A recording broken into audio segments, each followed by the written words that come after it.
This is the 12th video in my Stormlight Archive recap, starting with the Way of Kings, and this is going to be part 5 in the epilogue, so the last video for this book. So we see Shallan in her hospital bed, and she's just kind of thinking over everything that happened, and thinking back, she thinks she remembers Yasna eating some of the bread, which is weird because that bread was poison. So she gets out her sketch pad, and she's like drawing what she remembers, and it turns out that as Yasna brought the piece of bread to her mouth, it looks like it turned into mush or it just melted away. So she didn't actually eat it. Somehow she soul cast it.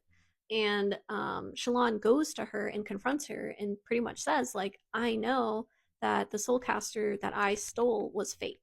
Yasna denies the accusation. She's saying, like, oh, that just wasn't my real one. Like, of course people try to steal it all the time. My real Fabrial is like locked away. But Shallan doesn't buy that. She gets her sketch pad and opens it up to her drawing of Shadesmar to get Yasna's reaction. And Yasna's absolutely stunned and sputtering. And she's like, where did you read about that?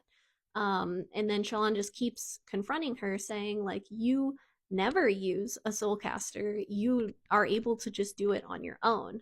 And Yasna's still denying it. So Shallan's like, all right, fine, I'll show you then. And she, has a sphere in her hand and she harnesses the power. She hears that voice in her head asking for a truth. And it says, who are you? And Shallan says, who am I? I'm a murderer. I killed my own father. Shallan's truth is accepted and they end up in Shadesmar. And Shallan starts immediately drowning in the ocean of beads. Yasna saves her, but she's also like, you idiot girl, like going into Shadesmar with only a dimly lit sphere. It's so stupid. They get to safety though, and Shallan tells her, I want in, essentially, on what Yasna is really working on. And after some back and forth, Yasna does agree. She's like, as long as you don't lie to me again or try to steal from me again. And she's like, start here. She gives her some of her research, and she says it's about the Voidbringers. Shallan learns that the symbol heads that she's been drawing are a type of spren, and that the abilities she has is somehow connected to the Knights Radiant. And then Yasna has her read a specific excerpt of her research, and it says, flame and char, skin so terrible, eyes like pits of blackness, music when they kill. And Shallan realizes what this is saying, and it's basically saying they never destroyed the Voidbringers, they enslaved them. That the Voidbringers are, in fact, the Parshmen. Yasna tells Shallan that they're going to go to the Shattered Plains, to the center of it all. And she also reveals that the assassins that keep trying to kill Yasna are part of an organization called the Ghost Bloods. And she shows Shallan their symbol that they all have tattooed on themselves. And Shallan realizes it's the same symbol that her brother sent her via Spanreed, and that apparently her father was part of this.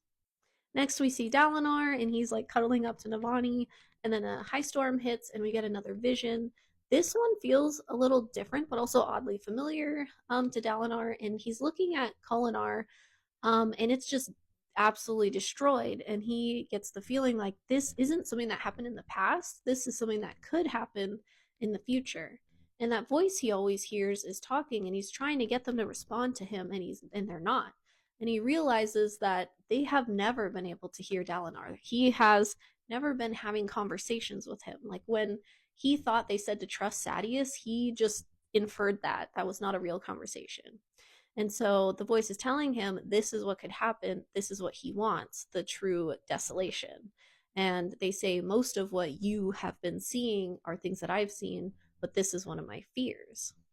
They say that the Knights Radiant must stand again, and that maybe they can get him to choose a champion. This seems to be their best bet at surviving whatever this is. We don't know how exactly that works, though.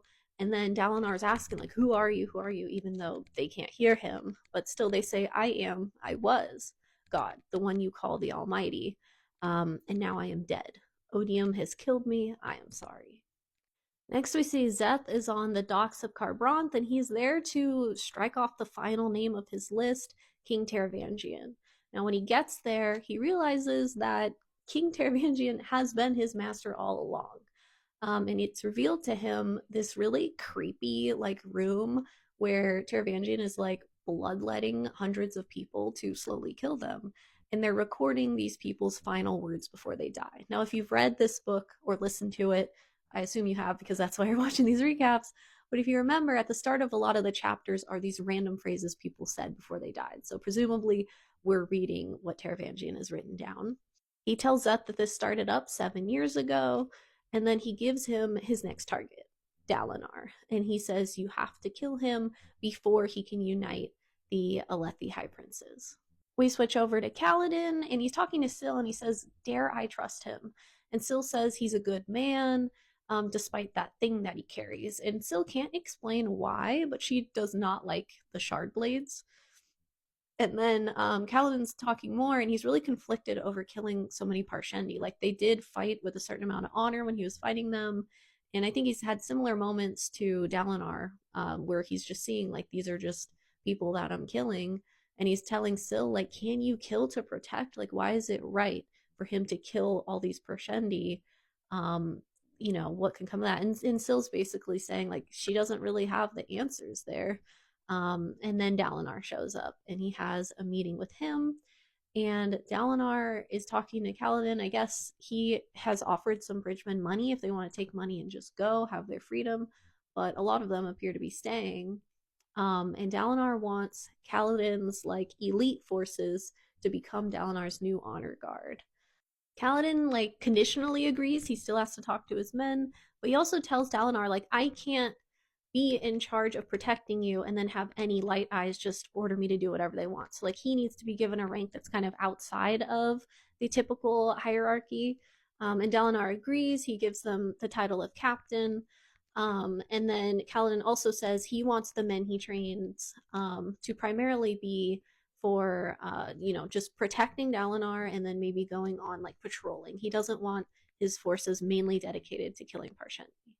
And Dalinar does agree, and then he ends up giving Kaladin his cloak, and he says, all of his men eventually will be fashioned with his colors, but he wanted to give him personally like his own. Kaladin goes back to the barracks, and even though it's super late, he doesn't see his men inside. He ends up smelling, stew, and he goes and sees his men are outside with Rock cooking up a stew. And they said, it just didn't feel right going to bed without doing this first. And they talk about how, they saw what he can do, but they're not scared by it like Kaladin was worried. They're like, hey, this is something that helped keep you alive, keep us alive. We're happy about it. And they're really curious about what exactly he can do. Can he teach them?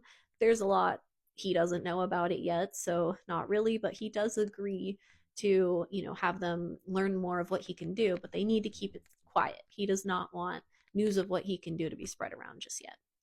And then the final line before the end of his part, it says, he finally managed to save someone, and for now, that'll be enough. Then we get the epilogue, and it is Wit. He is sitting on the gate to Kholinar, and the men around him are asking, what are you doing? And he's saying he's waiting for the storm. And then shortly after that, we see a man show up with a shard blade that he like busts through the gate. And he just looks really raggedy, beat up.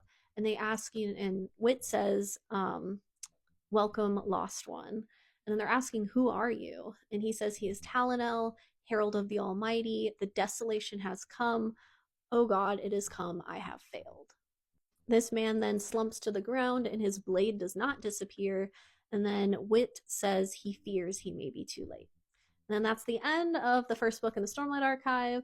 I've already done my reread of Words of Radiance. I just need to put together the notes for the recaps, but those will be coming soon.